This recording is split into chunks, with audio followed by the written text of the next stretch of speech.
Hello everyone, welcome to Advik's hub. आज हम बात करेंगे मकर संक्रांति के बारे में। हिंदू धर्म में मकर संक्रांति को मनाने के कई कारण हैं। हम मकर संक्रांति क्यों मनाते हैं, मकर संक्रांति का हमारी सेहत से क्या संबंध है, पौराणिक कहानियाँ और बहुत कुछ आज हम इस वीडियो में आपके सारे प्रश्नों के उत्तर देने वाले हैं। तो वीडियो को अंत तक देखते रहें और वीडियो को लाइक एंड शेयर करें and please subscribe Advik's hub if you don't subscribe yet। Hindu धर्म में माह को दो पक्षों में बांटा गया है, कृष्ण पक्ष और शुक्ल पक्ष। ठीक उसी तरह से वर्ष को भी दो पक्षों में बांटा गया है, उत्तरायण और दक्षिणायन। यदि दोनों को मिला दिया जाए तो एक वर्ष पूर्ण हो जाता है। मकर संक्रांति के दिन से सूर्य की उत्तरायण गति प्रारंभ हो जाती है, इसीलिए मकर संक्रांति को उत्तरायण भी कहते हैं। पूस मास में जब सूर्य धनु राशि को छोड़कर मकर राशि में प्रवेश करता है, तब मकर संक्रांति का पर्व मनाया जाता है। ये एकमात्र ऐसा त्योहार है जिसे संपूर्ण भारतवर्ष में मनाया जाता है, चाहे इसका नाम व मनाने का तरीका कुछ भी हो। मकर संक्रांति के दिन खिचड़ी बनाने और खाने का खास महत्व है। ऐसी मान्यता है कि खिचड़ी में चावल, काली दाल, नमक, हल्दी, मटर और सब्जियां, खास तौर पर फूल गोभी डालकर खिचड़ी बनाना खास होता है। दरअसल चावल को चंद्रमा का प्रतीक माना जाता है और काली दाल को शनि का। वहीं हरी सब्जियां बुध से संबंध रखती हैं। कहा जाता है कि खिचड़ी की गर्मी व्यक्ति को मंगल और सूर्य से जोड़ती है। इस दिन खिचड़ी खाने से राशि में ग्रहों की स्थिति मजबूत होती है। मकर संक्रांति के दिन खिचड़ी बनने की परंपरा को शुरुआत बाबा गोरखनाथ ने की थी। इस दिन गोरखनाथ मंदिर परिषद में खिचड़ी मेला आरंभ होता है। कई दिनों तक चलने वाले इस मेले में बाबा गोरखनाथ को खिचड़ी का भोग लगाया जाता है और इसे भी प्रसाद रूप में वितरित किया जाता है। मकर संक्रांति को अलग अलग प्रांतों में अलग अलग नामों से मनाया जाता है। तमिलनाडु में इसे पोंगल रूप में, तो आंध्र प्रदेश, कर्नाटक और केरल में केवल संक्रांति के नाम से मनाया जाता है, जबकि बिहार और उत्तर प्रदेश में इस त्योहार को खिचड़ी के नाम से जाना जाता है। उत्तरायण को देवताओं का दिन अर्थात सकारात्मकता का प्रतीक माना जाता है, इसलिए इस दिन जप तप, दान, श्राद्ध, तर्पण आदि धार्मिक क्रियाकलापों को विशेष महत्व दिया जाता है। मकर संक्रांति के दिन से ही घर मास की समाप्ति और शुभ कार्यों की शुरुआत हो जाती है। मकर संक्रांति में सूर्य के दक्षिणायन से उत्तरायण तक का सफर महत्व रखता है। मान्यता है कि सूर्य के उत्तरायण काल में ही शुभ कार्य किए जाते हैं। आखिर मकर संक्रांति क्यों मनाते हैं, आइए जानते हैं। यह माना जाता है कि भगवान सूर्य अपने पुत्र शनि से मिलने स्वयं उनके घर जाते हैं और शनि मकर राशि के स्वामी हैं, इसलिए इस दिन को मकर संक्रांति के नाम से जाना जाता है। पवित्र गंगा नदी का भी इसी दिन धरती पर अवतरण हुआ था, इसलिए भी मकर संक्रांति का पर्व मनाया जाता है। महाभारत में पितामह भीष्म ने सूर्य के उत्तरायण होने पर ही स्वेच्छा से शरीर का परित्याग किया था। इसका कारण यह था कि उत्तरायण में देह छोड़ने वाली आत्माएं या तो देवलोक में जाती हैं या पुनर्जन्म के चक्र से उन आत्माओं को छुटकारा मिल जाता है, जबकि दक्षिणायन में देह छोड़ने पर आत्मा को बहुत काल तक अंधकार का सामना करना पड़ सकता है।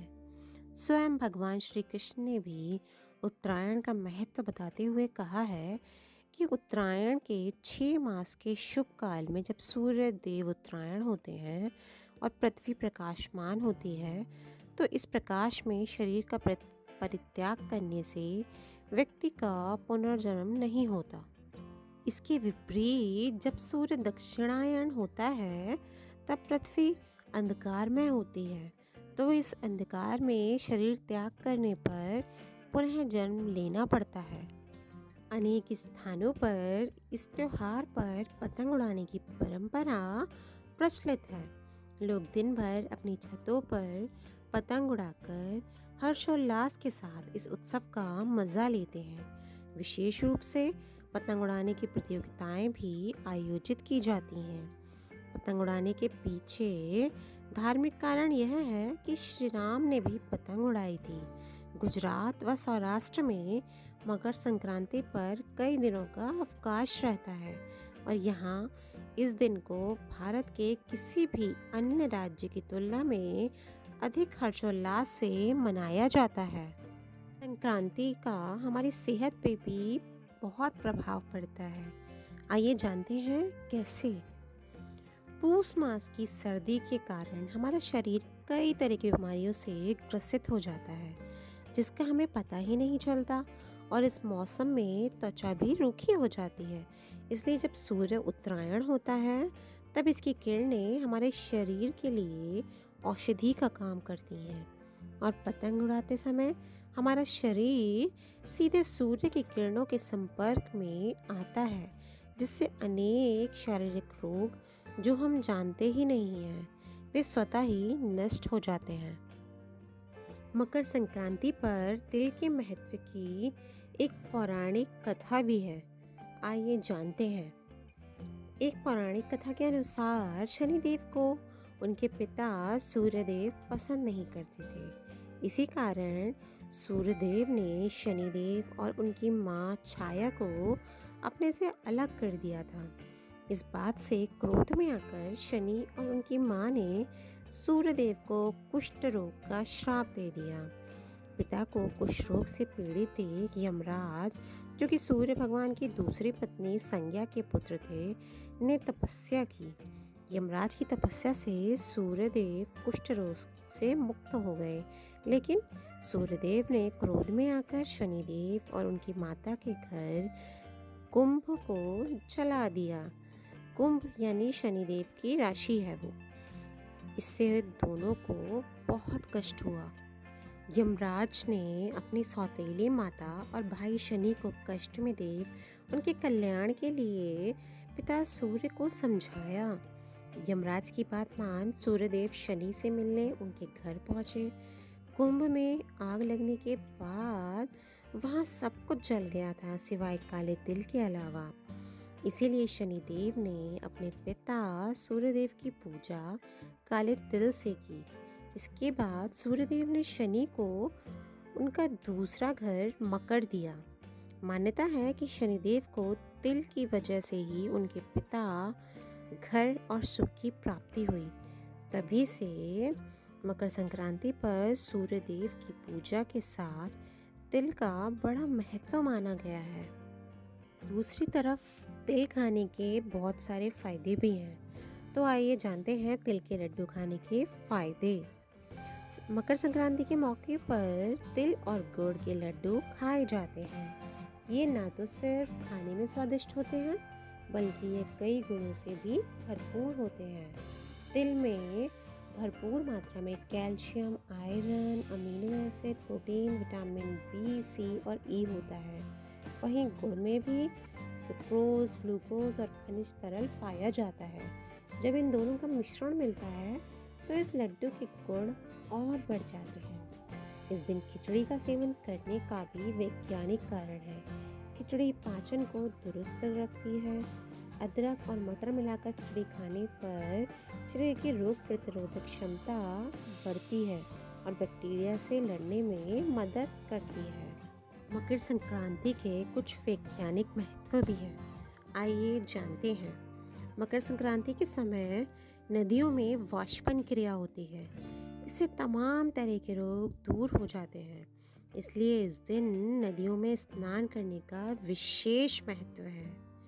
मकर संक्रांति के समय उत्तर भारत में ठंड का मौसम होता है। इस मौसम में तिल गुड़ का सेवन सेहत के लिए लाभदायक रहता है। यह चिकित्सा विज्ञान भी कहता है। इससे शरीर को ऊर्जा मिलती है। यह ऊर्जा सर्दी में शरीर की रक्षा करती है। पुराण और विज्ञान दोनों में सूर्य की उत्तरायण स्थिति का अधिक महत्व है। सूर्य के उत्तरायण होने पर दिन बड़ा होता है। इससे मनुष्य की कार्यक्षमता में वृद्धि होती है। मानव प्रगति की ओर अग्रसर होता है। प्रकाश में वृद्धि के कारण मनुष्य की शक्ति में वृद्धि होती है। इस दिन से रात छोटी और दिन बड़े होने लगते हैं। दिन बड़ा होने से सूर्य की रोशनी अधिक होगी और रात छोटी होने से अंधकार कम होगा। इसलिए मकर संक्रांति पर सूर्य की राशि में हुए परिवर्तन को अंधकार से प्रकाश की ओर अग्रसर होना माना जाता है।